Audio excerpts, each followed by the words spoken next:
राधे राधे दोस्तों, आज हम देवशयनी एकादशी के बारे में जानेंगे जो कि 2024 में 16 जुलाई से 17 जुलाई तक है। देवशयनी एकादशी जिसे हरिशयनी एकादशी भी कहा जाता है, हिंदू धर्म में अत्यंत महत्वपूर्ण व्रत माना गया है। यह आषाढ़ शुक्ल पक्ष की एकादशी को मनाया जाता है और इस दिन से भगवान विष्णु योग निद्रा में चले जाते हैं। 4 माह के बाद कार्तिक शुक्ल एकादशी को वे पुनः जागृत होते हैं, जिसे देवउठनी एकादशी भी कहा जाता है। तो चलिए जानते हैं अब इसका महत्व क्या है। तो सबसे पहले इस व्रत को करने से हमें पुण्य की प्राप्ति होती है। इस व्रत को करने से जीवन में सुख, शांति और समृद्धि आती है। आपके सभी पापों का नाश होता है और मोक्ष की भी प्राप्ति होती है। माना जाता है कि इस व्रत को करने से भगवान विष्णु की विशेष कृपा प्राप्त होती है और सभी मनोकामनाएं भी पूरी होती हैं। इस दिन से चतुर्मास का आरंभ हो जाता है, जिससे उसमें सारे शुभ कार्य वर्जित माने जाते हैं। तो हमें कोई भी शुभ कार्य इस माह में नहीं करने चाहिए। अब जानते हैं कि इस व्रत की विधि क्या है। सुबह प्रातः स्नान करके साफ सुथरे कपड़े पहनने चाहिए। पूजा के स्थान को अच्छे से साफ करके उसमें भगवान विष्णु की मूर्ति या चित्र स्थापित करना चाहिए। पूजा की सामग्री तैयार करनी चाहिए। पूजा के लिए पंचामृत बनाना होता है, जिसमें दूध, दही, घी, शहद और शक्कर का इस्तेमाल होता है। थोड़े तुलसी के पत्ते लिए जाते हैं, थोड़े से फूल लिए जाते हैं, धूप ली जाती है और दीपक ली जाती है।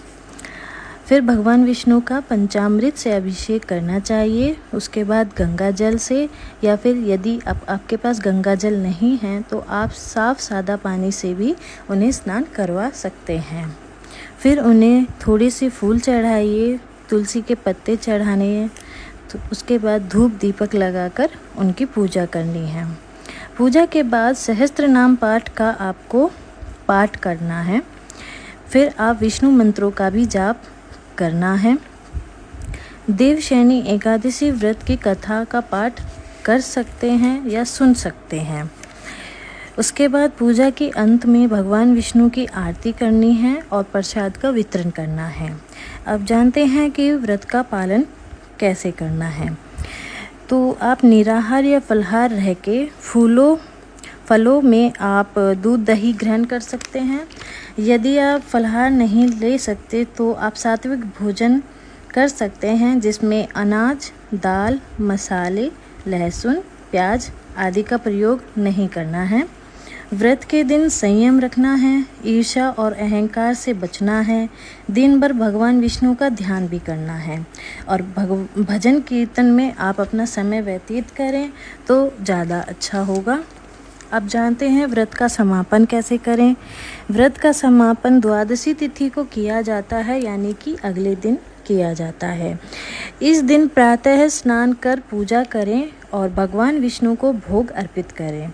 इसके बाद ब्राह्मणों को भोजन कराएं और कुछ दान दक्षिणा करें।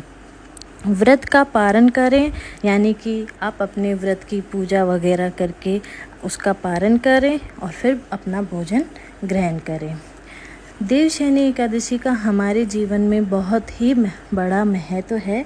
इससे हमें सुख, शांति और समृद्धि हमें प्राप्त होती है, हमें पुण्य मिलता है और हमारे ऊपर भगवान विष्णु की असीम कृपा होती है। तो आप इस व्रत को अवश्य करें। यदि आप नहीं कर सकते हैं तो कम से कम देवशयनी एकादशी की कथा सुनिएगा ज़रूर। राधे राधे।